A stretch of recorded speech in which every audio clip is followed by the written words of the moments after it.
Good morning, it's Josh here. I thought I'd record a video for today's first flat tip in the post-lockdown world that is racing to profit.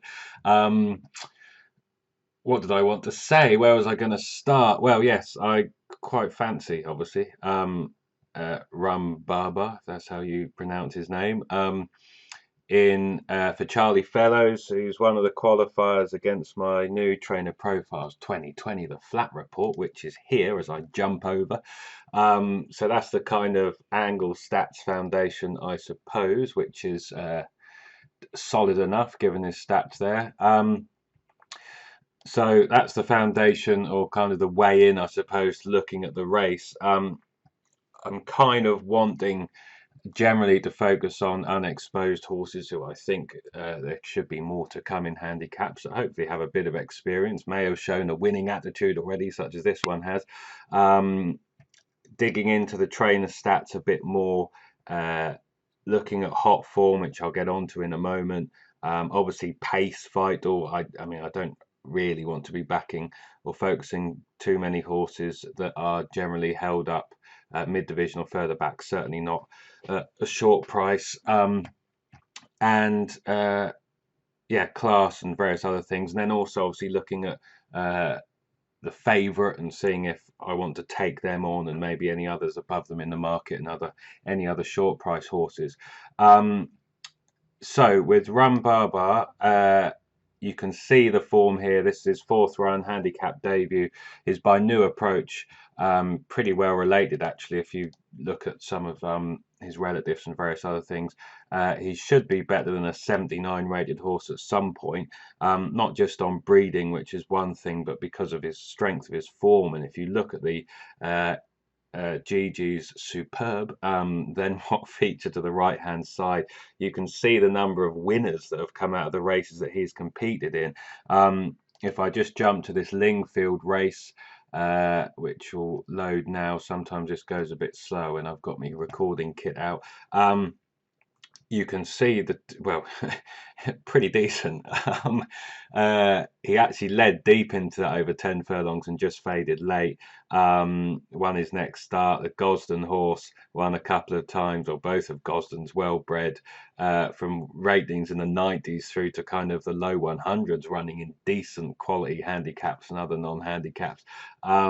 So I think it's fair to say he bumped into a couple there and actually may not have stayed. And actually to do that as well from draw 13 around Lingfield was a pretty solid effort. Marked him down as a potentially decent horse. He was then pummeled in the market and did well at Windsor on similar, well, on good to firm ground. So I would hope this ground shouldn't be a problem. The front, the two, well, the one directly behind him for Gosden, and then Haggis. Well, Gosden's hasn't run since. The Haggis horse still hasn't done that well and kind of over races 2-3. But the next two in, well, next three in, you can see behind, have all won since. So Frontman is worth noting. Phil, I'm assuming he's probably still in training. He's out of Kingman, but he didn't run. Well, he didn't run after this, and this was in July, so maybe he has had a problem, or well, who knows what's happened there. But I will check that. But yeah, you can see there a couple in behind one, and actually Bear Force one for Roger Teal. He would go and win off 79 in a class 4 handicap, reach a mark of 90 and go pretty close in a class 3 handicap at Kempton. You know, he had that horse well beat, did Rum Baba for Charlie Fellows. So the strength of his form is pretty good, and you would like to think that he might make up into a 90s horse based on the strength of his form and his profile. He's got experience of this distance, obviously. If I drill down into some of other Charlie Fellows' other stats, you can see his track record is pretty solid overall. His first start in a handicap, again, not too bad. Certainly not a reason to be put off anyway. I've checked his kind of stats with horses returning after 300, well, 121 to 360 odd days and 300 to 360 odd. Solid enough. He has winners. He can get them ready. The thing I looked at, I have Mark Howard's, you can see that there, ahead on the flat, which Nick pointed me towards. I've never really bought it before, but yeah, looking at the trainers mentioned, we've got Rafe Beckett, Roger Charlton, Tim Easterby, Charlie Fellows, Haggis, Jed O'Keefe. There's a couple others as well, but all of those are obviously in the trainer profiles report. And I thought would perhaps provide some interesting context. And if I flick towards the page, Rambaba, Charlie Fellows says, a half brother to Group 1 Nassau Stakes winner, Sultanina, very good pedigree. He's not the biggest, but that is a family trait. And I was interested in that comment, not the biggest, because it's his first run of the season. That's obviously the niggle. I don't know if he's going to be A1, but if he's a kind of small, early, well, if he's a fairly small horse, with a touch of class, he shouldn't take that much to get fit at home, in theory. So I thought it was likely that he might have him forward enough. Charlie says, I hope he'll prove better than the mark of 79. Hasn't run since due to injury, but back in work whenever this was whenever he'd got the notes from the trainer. Mark Howard would have been a couple months ago. A straightforward horse, trips around a mile to 10 furlongs. I think he may progress into a mark of the 90s, and you know, his form would suggest that, his breeding would suggest that, and everything else. What else did I want to point at? Yeah, the booking of Kieran Schumacher, trainer jockey in the last year, 6 from 22, 12 places. That's pretty solid as well. I thought it was interesting that he rides here for the first time. You know, he's put some decent jockeys on, which may be some indication also of what they think, whether that's an owner's prerogative as well.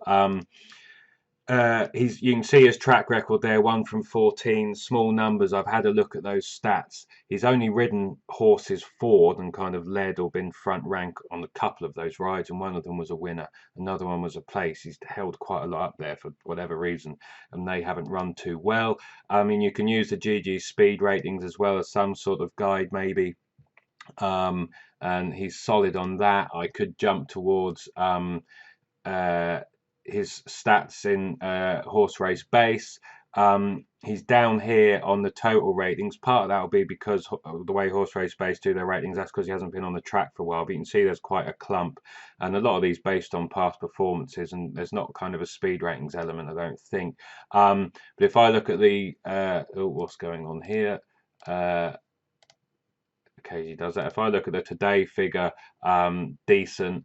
And what else did I just wanted to look at his last run on horse race base ratings, and you can see that he's kind of second based on how they compile their figures and everything else on his last start, which was of some interest. Pace is obviously very important, and he is versatile. And if you go back and look at that Windsor race, and the sectionals actually, which I might do for those interested. I'm going to record another video after this, looking back at Newcastle on Monday, and a few others. So I'm starting to get into ATR and GG sectional analysis for looking at past form and trying to catch eye catchers. But Windsor's one of those tracks that has it. He actually went very fast early, and if you look at some of them and jump to ATR as well, very fast early, slowed down the middle bit, and then kicked again. And if you watch the race, you can see those three scrapping it out, those top three at Windsor. I think it's a decent performance, and if he could race a bit more efficiently, may do even better. There is some pace here, but he's quick out the gate. I think Kieran Schumacher's going to be able to put him where he wants. He might try and make all. If there's some that want to go quicker, he can just sit in second and third. But he's got to change a gear. He puts his head down. He tries. The question is whether or not he's going to be fit enough to perform. If he drifts out from 4 to 1 and keeps going, that may be some indication. But I'd be surprised if Fellows doesn't have him kind of far forward here. And given what he said about his size, hopefully that's enough.